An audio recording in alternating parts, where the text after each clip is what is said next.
Hello everyone, তো কেমন আছো তোমরা সবাই? তো আজ একটা খুব বড় অ্যানাউন্সমেন্ট আছে। আজ আমরা লঙ্কা টু লামডিং শিফট হয়ে যাচ্ছি, মানে পার্মানেন্টলি লামডিং চলে যাচ্ছে। তো আমরা গাড়িতে উঠে পড়েছি সব জিনিসপত্র নিয়ে। তো রাস্তাতে যা কিছু হবে আমি সব তোমাদেরকে দেখাবো, আর লাস্টে আমি আমার নতুন ঘরটাও তোমাদেরকে দেখাবো। সো তো আমরা যাচ্ছিলাম, আমি হঠাৎ করে দেখলাম কি সামনের জঙ্গল থেকে একটা হাতি বের এসেছে। অ্যাকচুয়ালি আমরা যে রাস্তাটাতে যাচ্ছি এটা একটা ঘন জঙ্গলের মিডিল দিয়ে যায়, তাই এখানে প্রায় এরকম হাতিটাতে দেখা যায়। শুধু শুনেছি, কিন্তু আমি আজ ফার্স্ট টাইম দেখেও নিলাম। তো আমি হাতিকে বললাম টাটা, আর আমি আমার রাস্তায় এগিয়ে গেলাম। কারণ শুধু হাতি দেখতে থাকলে তো আর হবে না, পরে অন্ধকার হয়ে গেলে এই রাস্তায় তো আরও ভারী বিপদ। সত্যি বলতে এই রাস্তাটা অনেক সুন্দর, কারণ এটা একটা ঘন জঙ্গলের মিডিল দিয়ে যায়। তো এখন আমরা একটা ব্রিজের উপর দিয়ে যাচ্ছি। তারপর এখানে দেখলাম এতগুলো ট্রাক এখানে একসাথে লাইন দিয়ে আছে, আর আশপাশ থেকে জানতে পেলাম এগুলো নাকি এক সপ্তাহ থেকে এখানেই আছে।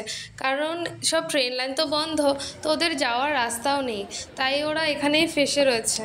আর তোমরা জানো এখানে এত জ্যাম ছিল যে আমরা আর এগোতেই পারছিলাম না। তো একটু সামনে গিয়ে জানতে পেলাম এখানে নাকি আন্দোলন চলছে, যারা ট্রাক ড্রাইভার্স ওরাই এই আন্দোলনটা করছিল। তো এই আন্দোলনে শেষমেশ কী কী হলো সেটা আমি নেক্সট ব্লগে বলবো। Bye bye.